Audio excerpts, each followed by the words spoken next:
The day my family disowned me, it was raining. I remember that detail clearly.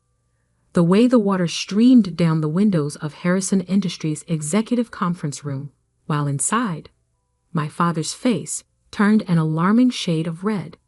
"Incompetent!" he shouted, slamming a stack of papers onto the polished table.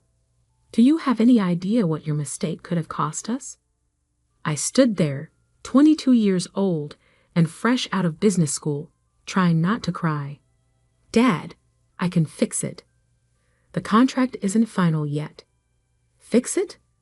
My older brother Michael's laugh was cruel.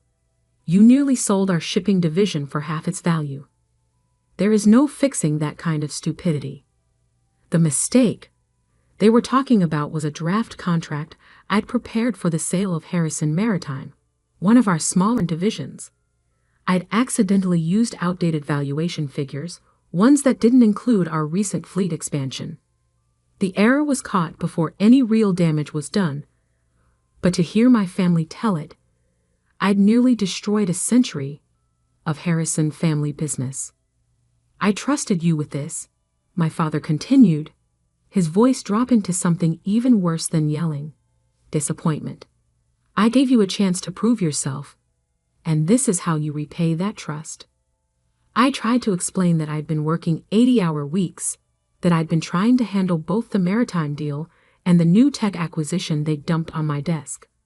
But excuses didn't matter in the Harrison family. Results were all they cared about. "Jack," my mother's voice from the doorway made us all turn. She stood there in her perfect Channel suit, looking more like a CEO than the socialite she pretended to be. "The board is waiting." My father straightened his tie. "We'll finish this discussion later." But we didn't. That evening, I was called to my father's study, the room where 3 generations of Harrison men had made the decisions that built our family empire. The leather-bound books and old oil paintings seemed to watch disapprovingly as my father delivered his verdict. "You're done here," he said without preamble. "The board has lost confidence in your judgment. Your position at Harrison Industries is terminated, effective immediately." I felt like I'd been punched. "Dad, please. It was one mistake. A mistake we can't afford." He wouldn't even look at me. "You'll receive 6 months severance. After that, you're on your own." "You're firing me? I'm your daughter." Which is exactly why this hurts so much. He finally met my eyes. "You're not just an employee, Emma. You're a Harrison. We trusted you to live up to that name, and you failed." My mother's voice came from behind me. I hadn't even heard her enter. "We've arranged a position for you at your uncle's firm in Seattle, far enough away that this incident won't reflect badly on the family." I turned to face her, shocked. "You want me to leave New York?" "Want has nothing to do with it." Her perfectly painted lips barely moved. "The decision has been made. Your flight leaves tomorrow morning. And if I refuse—" My father's voice hardened. "Then you're on your own completely. No severance, no connections, no family support. Your choice." I looked between them, the parents who had pushed me toward business school, who had drilled the importance of the Harrison legacy into me since childhood. Now they were casting me aside over one mistake. "Some choice," I whispered. Only one person in the family stood up for me that night. My grandfather, Thomas Harrison Teal, the man who had turned our regional shipping company into a global corporate empire. He stormed into my father's study just as I was leaving, his weathered face dark with anger. "Jack, you fool," he growled at my father. "You have no idea what you're throwing away." But my father stood firm. "Dad, the board has already—" "The board?" Grandpa's laugh was bitter. "You mean those yes-men you surrounded yourself with? The ones who forgot what built this company in the first place." I had never seen my grandfather so angry. He turned to me, his expression softening. "Emma, dear, come stay with me. We'll sort this out." But I was already shaking my head. The humiliation was too fresh, the pain too raw. "No, Grandpa, they've made their choice." I left that night, ignoring my mother's carefully planned Seattle arrangement. The 6-month severance would be enough to start over somewhere, anywhere that wasn't under my family's shadow. What I didn't know then was that my grandfather had already set something in motion, something that wouldn't be revealed until 10 years later, when his will would turn the Harrison family upside down. That night, I checked into a hotel using my personal credit card, soon to be my only credit card, once my corporate accounts were frozen. I sat on the generic floral bedspread and opened my laptop, staring at the draft contract that had supposedly destroyed my future. Except, something wasn't right. I had worked on dozens of contracts during my brief time at Harrison Industries. I knew my own writing style, my own formatting preferences. This contract was different. Small things, spacing, font choices, even some of the language, were off. With trembling fingers, I pulled up the original file from my secured backup drive. The differences were subtle but unmistakable. Someone had altered my work before it reached the board. Someone had wanted me to fail. I thought about my brother Michael's smirk, the way he had been so quick to condemn my mistake, the way he had positioned himself as the only competent heir to the Harrison empire. My grandfather's voice echoed in my head, "You have no idea what you're throwing away." But maybe I did. Maybe I understood exactly what had happened, and why. I closed my laptop and walked to the window, watching the city lights blur through the rain. 10 years ago, my great-grandfather had passed control of Harrison Industries to my grandfather instead of his older brother, a decision that had shocked the business world. History, it seemed, had a way of repeating itself in our family. My phone buzzed. A text from my grandfather. "Nothing is what it seems, Emma. Watch. Wait. Learn." I took a deep breath, making a decision that would shape the next decade of my life. I would not run to Seattle. I would not fade quietly into obscurity. I would watch. I would wait. And most importantly, I would learn exactly how deep this betrayal went. What my family didn't know, what even my grandfather couldn't have predicted, was that their mistake was about to turn into their worst nightmare. Because the contract I had actually prepared, the one that had been altered without my knowledge, it contained a hidden clause, a small but crucial detail that would only become apparent years later. A detail that would give me control of Harrison Maritime's most valuable assets, right when the family needed them most. I smiled at my reflection in the rain-streaked window. They thought they were teaching me a lesson about failure. Instead, they were about to learn one about underestimating the wrong person. My grandfather's next text arrived just as I was falling asleep. "Remember, dear, in business, as in chess, the queen is the most powerful piece on the board, even if some fools think she's just a pawn." I didn't understand his message then, but I would. Oh, how I would. 10 years is a long time to wait for revenge. But my grandfather taught me that patience was worth more than gold in the business world, and he was right. I spent the first year building my cover, a small consulting firm in Boston, far enough from New York to avoid family scrutiny, but close enough to keep tabs on Harrison Industries.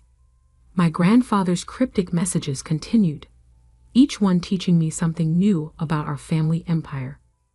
"Watch the shipping manifests for the Singapore route," he would text. Or, "Pay attention to the Anderson merger terms." Small breadcrumbs that helped me understand the bigger picture. The mistake that got me fired? It wasn't just about the maritime division. That contract had been a test, one designed to show the board that I wasn't fit to lead. What my brother Michael hadn't realized was that I had left my own test hidden in the fine print. Clause 23.4, subsection B, buried in the technical specifications. In the event of division restructuring or transfer of assets, original signatory maintains first right of refusal on all Pacific Rim shipping routes and associated infrastructure. A clause that would mean nothing for years, until Harrison Industries decided to restructure their entire shipping operation, which, according to my grandfather's intelligence, was exactly what they were planning. I built my new life carefully, layer by layer.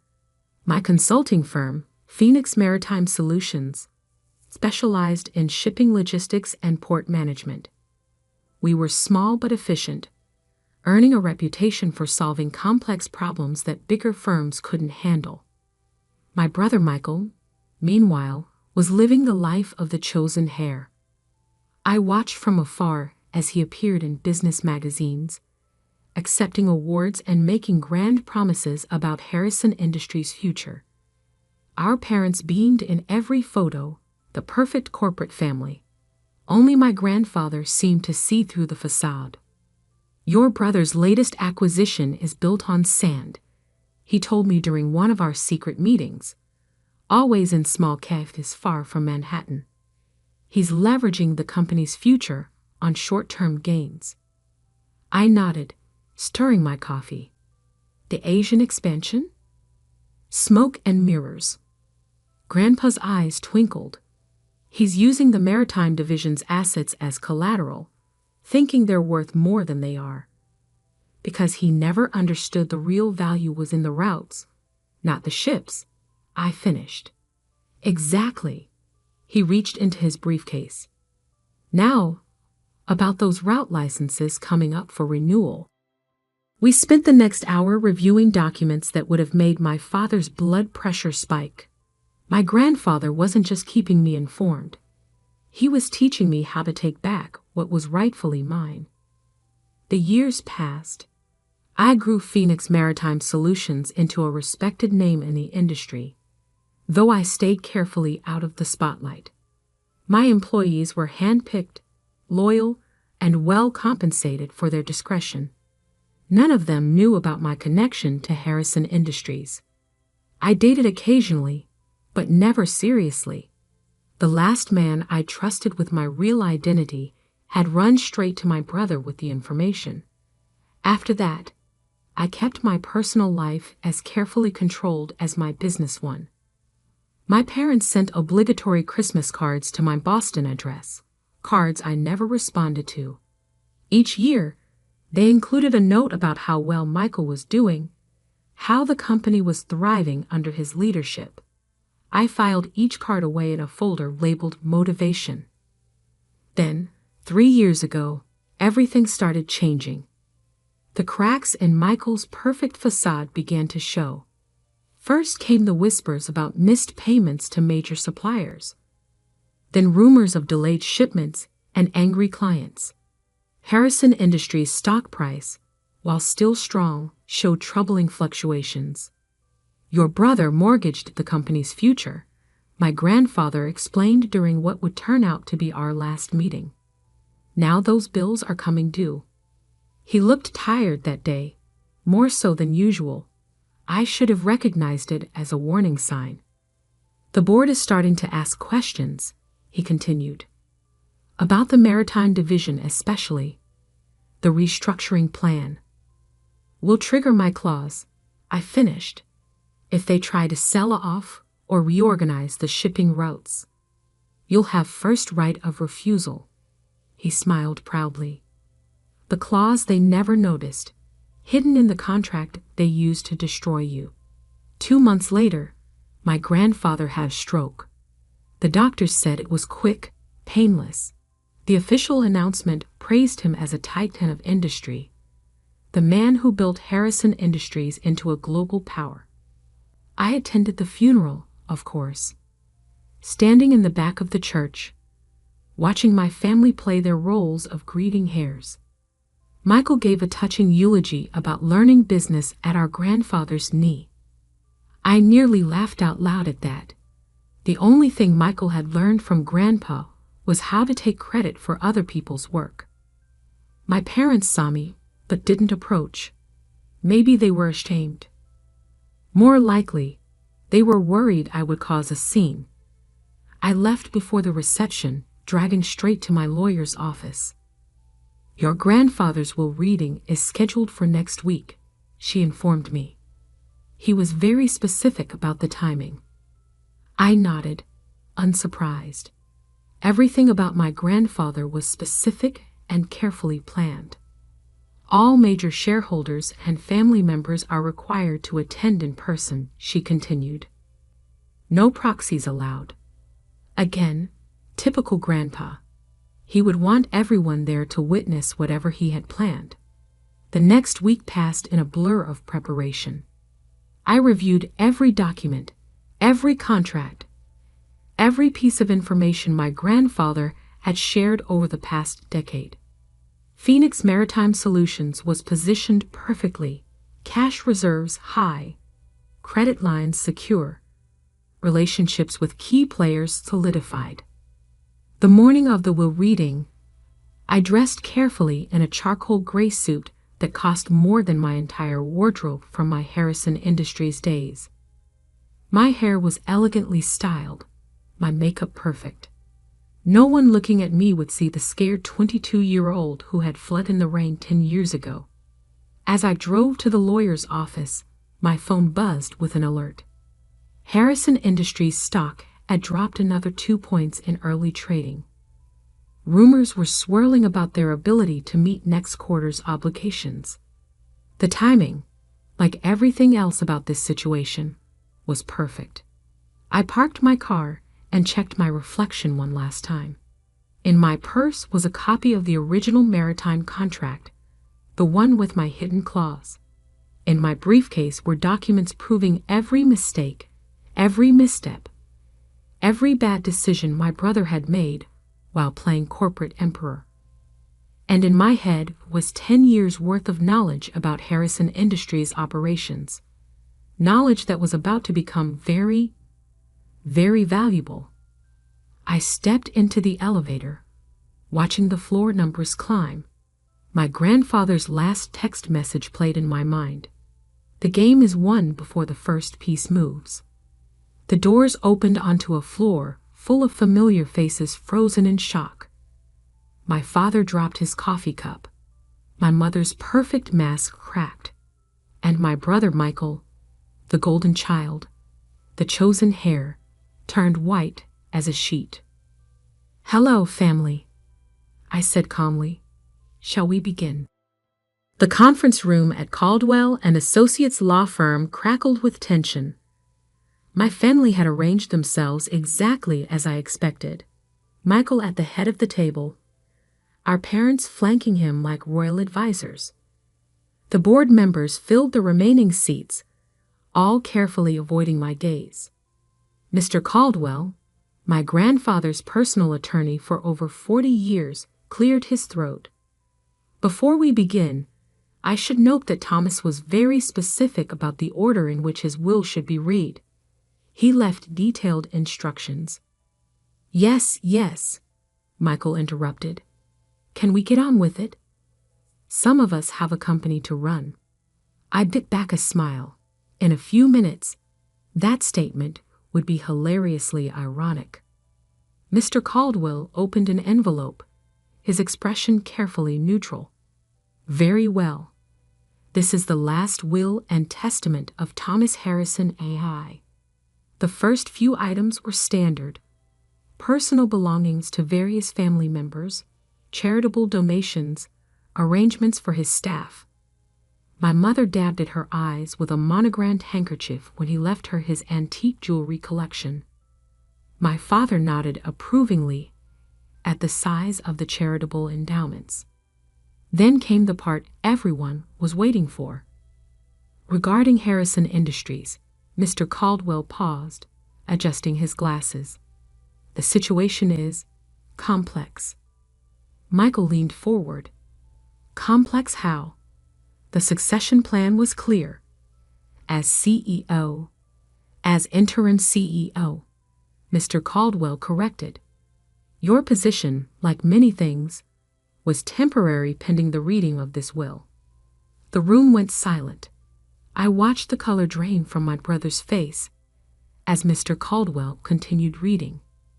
To my grandson, Michael, I leave these words of wisdom. Power without understanding is like a ship without a rudder. You sought control, but never learned why our company worked. You chased growth without appreciating the foundation that supported it. And most tragically, you betrayed your own sister to advance yourself.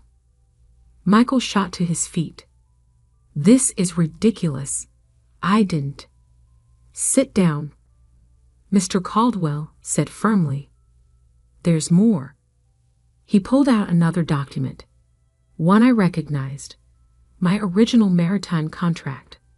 10 years ago, a contract was deliberately altered to discredit Emma Harrison and force her removal from the company. I have here the original document, along with proof of who made those alterations. My father's face had turned an interesting shade of purple. That's ancient history. The board's decision was based on falsified evidence, Mr. Caldwell finished. Evidence that Michael provided after tampering with his sister's work. The board members began murmuring among themselves. I noticed several of them eyeing the exits. Furthermore, Mr. Caldwell continued, the original contract contained a clause that becomes particularly relevant now. Emma, would you like to explain? All eyes turned to me. I stood slowly, smoothing my suit jacket. Clause 23.4, subsection B, gives the original signatory, me, first right of refusal on all Pacific Rim shipping routes and associated infrastructure in the event of division restructuring. Which means nothing, Michael snapped. We're not restructuring the maritime division. Actually, I pulled out my phone, displaying the morning stock alerts. You are. The Singapore deal you announced last week? The one meant to save the company from the debt you've accumulated. It can't happen without restructuring the shipping operations. Which means you need my approval. I finished. And you won't get. The room erupted in chaos. Board members were already on their phones, likely calling their lawyers. My mother had actual tears running down her face, ruining her perfect makeup. My father looked like he might have a stroke. Mr. Caldwell raised his voice over the din. There's more. From his briefcase, he produced a thick folder. Thomas Harrison's majority shareholding in Harrison Industries is hereby transferred in its entirety to his granddaughter, Emma Harrison. The silence that followed was deafening. Additionally, he continued, all voting rights associated with the family trust shares are to be exercised by Emma Harrison, effective immediately. Michael collapsed back into his chair. This can't be legal. Dad, do something. But our father was staring at another document Mr. Caldwell had placed on the table, a detailed report of Harrison Industries' finances under Michael's leadership. Your grandfather spent the last 10 years documenting every mistake, every poor decision, every instance of mismanagement. Mr. Caldwell explained. He worked closely with Emma to understand the true state of the company while you were all believing your own press releases. I stepped forward, placing my own folder on the table.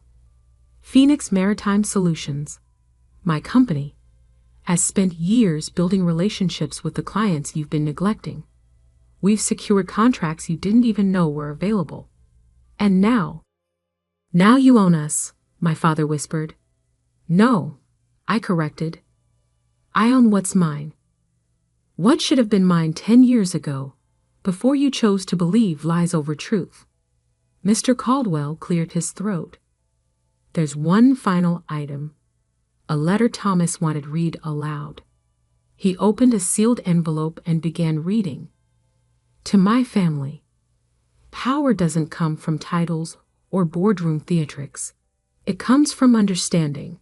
Understanding your business, your people, and most importantly, yourself. 10 years ago, you cast aside the one person who truly understood what made Harrison Industries work. You chose flash over substance, greed over growth, betrayal over loyalty. Emma didn't just survive your betrayal, she thrived despite it. While you were all watching Michael play CEO, she was learning every aspect of this industry. She built her own success while watching you destroy your inheritance. Consider this my final lesson in business. True leadership isn't about who can grab power fastest. It's about who can wield it wisely. Emma, the company is yours. Make it what it should have been all along. To the rest of you, learn from this if you can. With love and disappointment in equal measure, Thomas Harrison A.E. Michael was the first to break the silence. You planned this. All of it. You and Grandpa. No, I cut him off. You planned this the day you decided to forge documents to destroy my career. Grandpa and I just made sure you'd face the consequences. I turned to the board members. A car is waiting outside to take you to Phoenix Maritime's offices. My team will brief you on the restructuring plan we've developed. Those who wish to remain with the company will have the opportunity to prove their value. Those who don't, I smiled. Well, I hear my brother will be looking for work soon. You can't just walk in here and take over, my father protested weakly. Actually, that's exactly what I'm doing. I gathered my documents. The shareholders' meeting is in 1 hour. I suggest you all decide whose side you're on before then. I headed for the door, then paused. Oh, and Michael? Clear out your office by 5. I'm moving in tomorrow.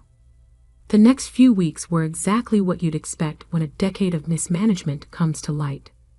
The press had a field day with the story. Harrison Harris returns. The greatest corporate comeback in history was my personal favorite headline. The shareholders, seeing the detailed plans I'd developed with my grandfather, overwhelmingly supported the transition. Harrison Industries' stock price stabilized, then began to climb as we implemented changes. Michael, predictably, tried to sue.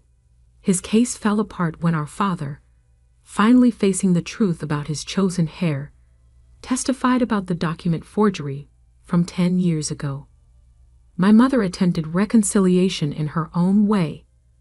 Lunch invitations, shopping offers, suggestions that we should all just move forward as a family.